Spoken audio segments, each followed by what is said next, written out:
अच्छा जी, अब हमारा लेक्चर स्टार्ट होता है जो है बहुत ही इम्पोर्टेंट टॉपिक।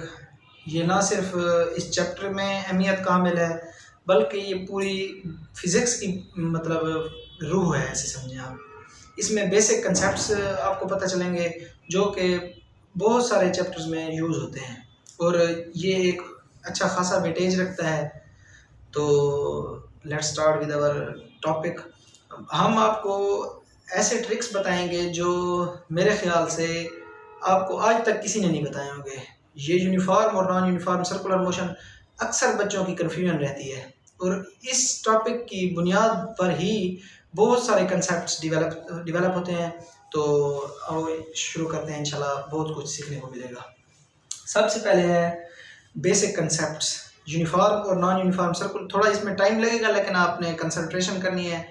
तो सबसे पहले कंसेप्ट है इसका, यूनिफॉर्म और नॉन यूनिफॉर्म सर्कुलर मोशन को अंडरस्टैंड करने के लिए दो तीन चीज़ें ज़रूरी हैं, वो मैं आपसे शेयर करता हूँ। सबसे पहले है एक मेमोराइज करने की चीज़ है, kinetic energy is equal to 1/2 mv² होती है। यहाँ पर जो v है ना, ये आपने जहन नशीन कर लेनी है बात। यहाँ पर v स्पीड है, वेलोसिटी नहीं है। अच्छा, इसके अलावा दूसरी बात, ये काइनेटिक एनर्जी में v जो है ये स्पीड है। इसके अलावा momentum p is equal to mv, इसमें v वेलोसिटी है। ओके हो गया। इसके अलावा वेलोसिटी का फार्मूला होता है, velocity is equal to speed cross direction. ठीक है, मतलब वेलोसिटी एक वेक्टर क्वांटिटी है, जबकि स्पीड एक स्केलर क्वांटिटी है। ये दो कंसेप्ट्स अगर आपके ये मतलब क्रैम अगर आप कर लेते हैं इन दो चीज़ों को, तो आगे सारा इन्हीं दो चीज़ों की बुनियाद है सारा टॉपिक।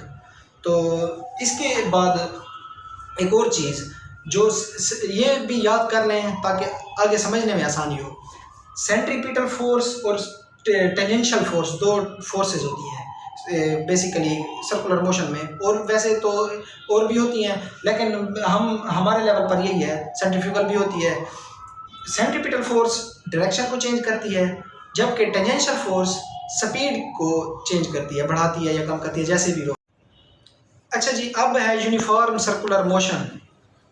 यूनिफॉर्म सर्कुलर मोशन लफ्ज से ही जाहिर हो रहा है। यूनिफॉर्म मतलब यहाँ पर जो मोशन होती है वो यूनिफॉर्म होती है।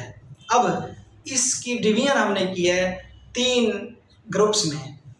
इसमें क्वांटिटीज कौन कौन सी कांस्टेंट होती हैं, कौन कौन सी वेरिएबल्स होती हैं, और कौन कौन से फैक्टर 0 होते हैं।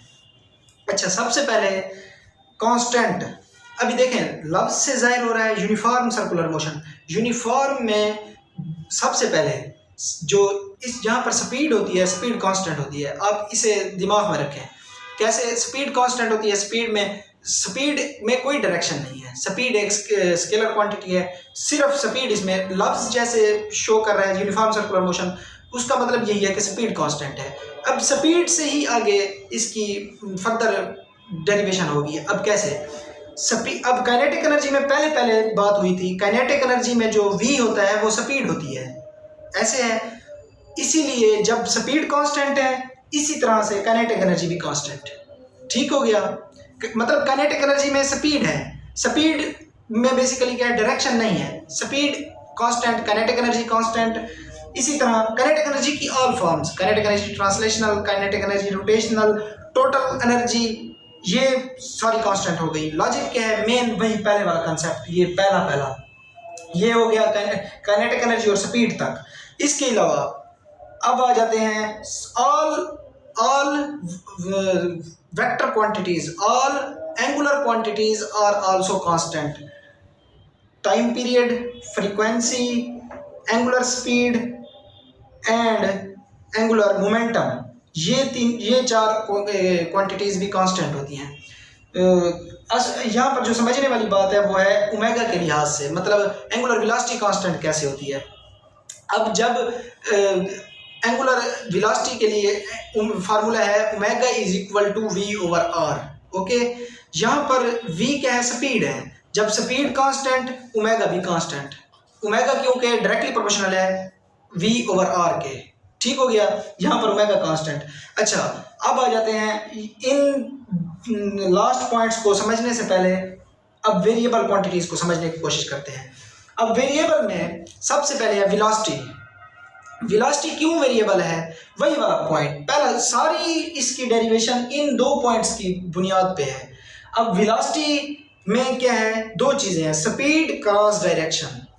देखिए अब सर्कल है, सर्कल में स्पीड तो कांस्टेंट है लेकिन डायरेक्शन हर पॉइंट पे चेंज हो रही है। यहाँ अपवर्ड है, यहाँ इस तरफ है, यहाँ पर नीचे की तरफ है, यहाँ फिर इस तरफ है।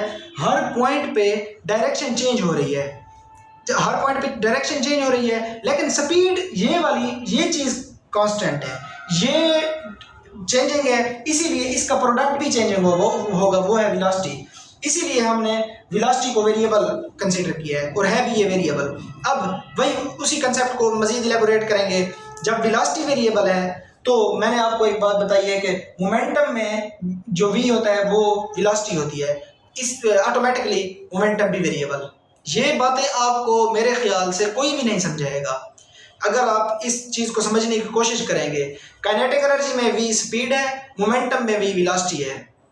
वेलोसिटी वेरिएबल तो मोमेंटम भी वेरिएबल। ओके, अच्छा अब आ जाते हैं सेंट्रीपिटल फोर्स और सेंट्रीपिटल एक्सेलरेशन पर। हर पॉइंट पे सेंट्रीपिटल फोर्स मुख्तलिफ डायरेक्शन में होती है। यहाँ पर यहाँ इसकी डायरेक्शन ये है, यहाँ पर इधर होगी हर, इसीलिए सेंट्रीपिटल फोर्स भी बेसिकली वेक्टर क्वांटिटी है, ये भी वेरिएबल है। और सेंट्रीपिटल फोर्स जैसे वेरिएबल होगी उसके पैरेलल ही सेंट्रीपिटल एक्सेलरेशन भी वेरिएबल होगा। Got it. और इसके बाद आ जाता है जी, ये वेरिएबल फैक्टर्स भी कवर हो गए। अब जीरो, अब देखें ये बात समझने की है, पॉइंट टू पॉइंट है।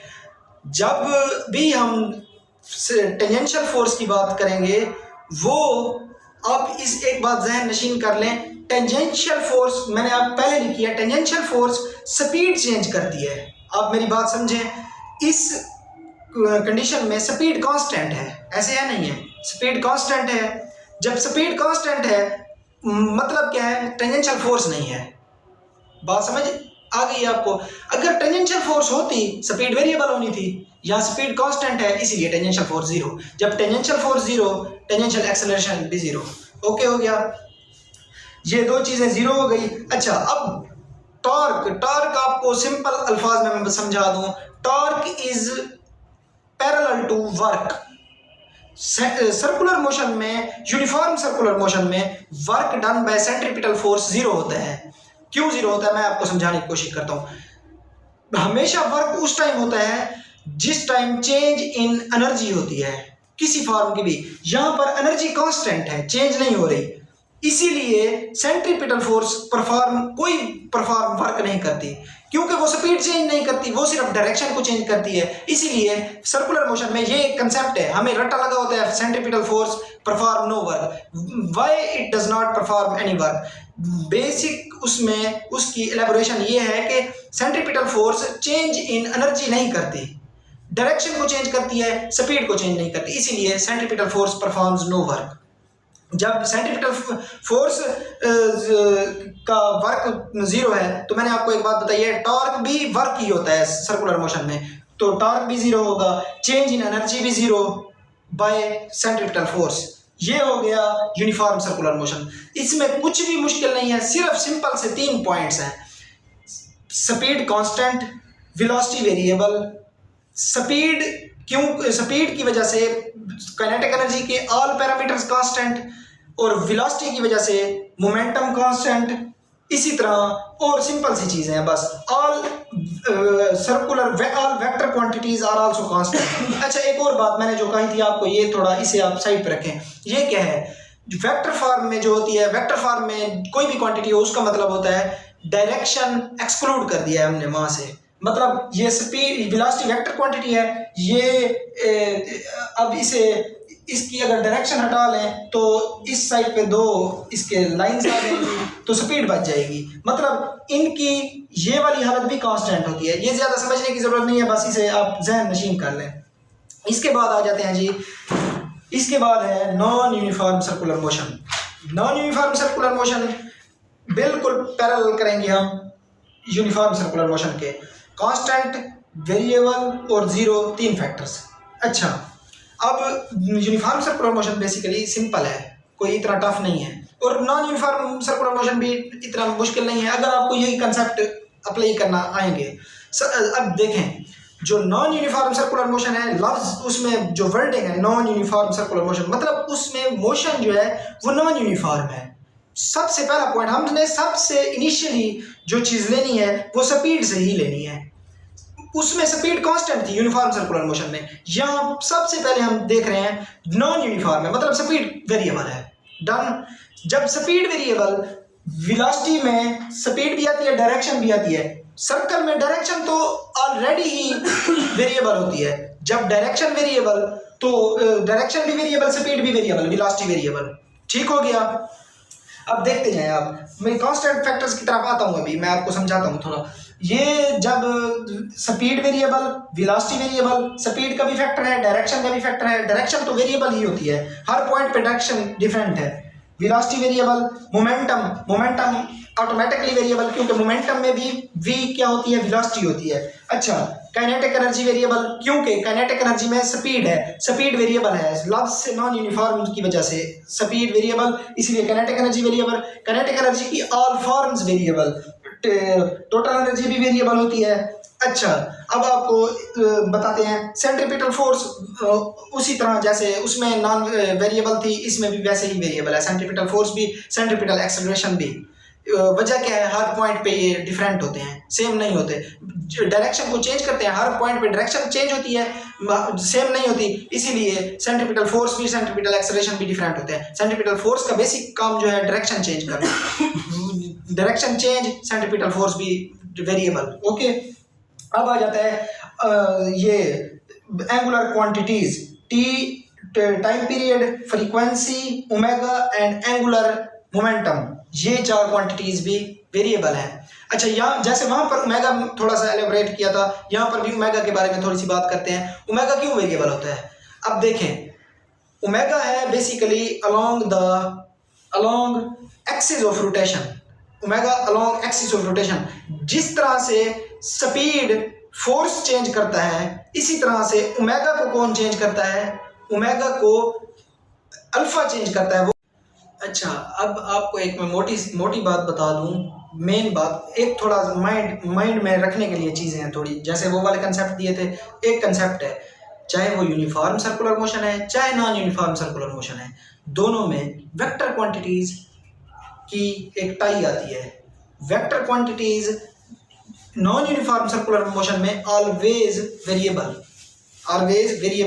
जैसे कि हमने ये लिखा है यहाँ पर, वेरिएबल में time period, frequency, angular speed या वेलोसिटी और एंगुलर मोमेंटम, ये चारों फैक्टर्स बेसिकली कौन से हैं? एंगुलर फैक्टर्स, ये वेरिएबल हैं। यहाँ पर ये कांस्टेंट है यूनिफॉर्म सर्कुलर मोशन में। तो इसके अलावा अभी हम चलते हैं कांस्टेंट फैक्टर्स की तरफ, नॉन यूनिफॉर्म सर्कुलर मोशन में कांस्टेंट फैक्टर्स। अब ये थोड़ा सा ट्रिकी पॉइंट है, ये अगर आप कंसंट्रेशन करेंगे, रट्टा लगा लेंगे तो आपकी मर्जी है, थोड़ी आप अगर इसमें तवज्जो देंगे तो आपको समझ आ जाएगी बात। अब वो कहता है कांस्टेंट, एटी कांस्टेंट होगा, टेंजेंशियल एक्सेलरेशन कांस्टेंट होगा उस टाइम जब एफ टी कांस्टेंट हो। अब मैं आपको एक बात बताऊं, नॉन यूनिफॉर्म सर्कुलर मोशन में टेंजेंशियल फोर्स जीरो नहीं होती, जबकि यूनिफॉर्म सर्कुलर मोशन में टेंजेंशियल फोर्स जीरो होती है, क्योंकि स्पीड कांस्टेंट होती है। अच्छा, दूसरी बात, नॉन यूनिफॉर्म सर्कुलर मोशन में टेंजेंशियल फोर्स जीरो नहीं होती, लेकिन दो कंडीशंस होती हैं, कांस्टेंट भी हो सकती है और वेरिएबल भी हो सकती है। ये बात इस चैप्टर के लिए कीमती नहीं है, बहुत सारी जगहों पर अप्लाई करने की ये बात है। मैं आपको एक बात बताऊं, स्पीड कांस्टेंट होगी, ये आप ज़हन नशीन करें, ये बात, स्पीड कांस्टेंट होगी उस टाइम जब फोर्स जीरो होगी। अच्छा, अब फोर्स अगर कांस्टेंट है, स्पीड वेरिएबल होगी, फोर्स वेरिएबल है, फिर भी स्पीड वेरिएबल होगी। ये दो पॉइंट्स, ये बात बिल्कुल आप ज़हन नशीन करें, जो मैंने आपको एक मरतबा मैं दोबारा इसे रिपीट कर देता हूँ। क्या बात है वो? स्पीड वेरिएबल होगी किस टाइम? जब फोर्स अवेलेबल होगी। फोर्स की अवेलेबिलिटी वो कांस्टेंट भी हो सकती है, वो वेरिएबल भी हो सकती है। जिस टाइम फोर्स जीरो होगी उस टाइम स्पीड कांस्टेंट होगी। ये बात आप अपने माइंड में सेट कर लें। अब इस कंडीशन में नॉन यूनिफॉर्म सर्कुलर मोशन में जो है आपके सामने स्पीड वेरिएबल है। इसका मतलब क्या है, एफ टी अवेलेबल है, वो कांस्टेंट भी हो सकता है, वेरिएबल भी हो सकता है। अगर होगा कांस्टेंट तो ऑटोमेटिकली ए टी भी कांस्टेंट होगा, क्योंकि ए टी जो एक्सेलरेशन होता है वो फोर्स के बिल्कुल पैरेलल होता है। जिस डायरेक्शन में फोर्स उसी डायरेक्शन में ए, अगर F zero A B zero, force zero A B zero, condition लगाई है उन्होंने, क्या ए टी कांस्टेंट होगा, बशर्त यह है कि एफ टी भी कांस्टेंट हो। मैंने आपको बता दिया है एफ टी कांस्टेंट भी हो सकता है, वेरिएबल भी हो सकता है। अवेलेबिलिटी होगी फिर कांस्टेंट वेरिएबल की हम डिसीजन करेंगे। ये पॉइंट बहुत अहम था, समझने के लिए अहम था, याद रखने के लिए बस इतना ही काफी है, A T constant if F T constant. दूसरा पॉइंट आ जाता है एंगुलर एक्सेलरेशन का। Angular acceleration constant if A T constant, ये भी बिल्कुल वैसे ही है। अब देखें कंडीशन है, एंगुलर एक्सेलरेशन का कांस्टेंट होना उस टाइम है जब ए टी कांस्टेंट हो। ए टी कांस्टेंट कब होगा, जब एफ टी कांस्टेंट होगा। ओके हो गया। अब एंगुलर एक्सेलरेशन का ए टी के साथ क्या रिलेशन है, वो ये रिलेशन है A T is equal to R alpha. ये दोनों एक दूसरे के पैरेलल हैं। आप देख रहे होंगे यहाँ लिखा हुआ है, अगर ये कांस्टेंट होते तो ये कांस्टेंट, इसीलिए ये कंडीशन है। ये एक जहन नशीन करने वाली बात है, जो मैंने ये 2 पॉइंट्स आपको बताए हैं। अल्फा कांस्टेंट होगा उस टाइम जब ए टी कांस्टेंट होगा। वजह क्या है, फार्मूला में इन दोनों की पैरेललिज्म है, A T is equal to R alpha. Okay done. ये कांस्टेंट पैरामीटर की आपको सारी मैंने सिनेरियो बता दिया है। अब आ जाते हैं जीरो पर। जीरो पैरामीटर्स कौन कौन से होंगे और क्यों होंगे, ये भी एक इंपॉर्टेंट और अहम बात है, डिस्कशन है। सबसे पहले टॉर्क, मैंने आपको पहले बताया था torque is as like as work. Okay, अब मैं बताऊं, centripetal force performs no work, tangential force performs work और नॉट डिसाइड करते हैं। देखें मैंने आपको बताया है जो भी फैक्टर एनर्जी चेंज करेगा वो वर्क परफॉर्म करेगा। अब टेंजेंशियल फोर्स क्या करता है, वो स्पीड को चेंज करता है। जब स्पीड चेंज होगी ऑटोमेटिकली काइनेटिक एनर्जी चेंज होगी। आप इस बात से एग्री हैं, काइनेटिक एनर्जी चेंज होना का मतलब ये है कि एनर्जी चेंज हो रही है। उसकी वजह से टॉर्क भी पैदा होता है, क्योंकि वो स्पीड को चेंज करता है, स्पीड की वजह से एनर्जी चेंज होती है, और एनर्जी चेंज वर्क डन की एक बेसिक रिक्वायरमेंट है। ये हो गई एफ टी की बात। जबकि एफ सी की वह बात वैसे की वैसे है, यहाँ भी उसका रोल वही है, डायरेक्शन को चेंज करना। जब ये डायरेक्शन को चेंज करता है एफ सी सेंट्रीपिटल फोर्स, तो ये एनर्जी चेंज भी नहीं होती, कोई वर्क भी परफॉर्म नहीं होता, इसीलिए इसकी वजह से टॉर्क भी ज़ीरो होता है। ये थी हमारे सारे लेक्चर की एक मवाद जो कि बहुत ही कीमती है। मेरे ख्याल से ये यूट्यूब पर ऐसी कंडीशन में नहीं अवेलेबल होगा, तो आप इसे अच्छी तरह से समझें। जो बात आपको समझना है कमेंट सेक्शन में आप हमसे पूछें, और इसके अलावा आपको हम उसका आंसर देंगे। मज़ीद ये है कि इसकी ये एक लेंथी टॉपिक है और एक रीढ़ की हड्डी है इस चैप्टर में भी, पूरी बुक फिजिक्स की बुक में भी, और एज अ होल एग्जामिनर का भी फेवरेट पॉइंट है ये। इसे आप समझने की कोशिश करें अच्छी तरह से। कोई पॉइंट आपको क्लियर ना हो आप हमसे पूछ सकते हैं। Okay, best of luck. आज का लेक्चर यहीं तक।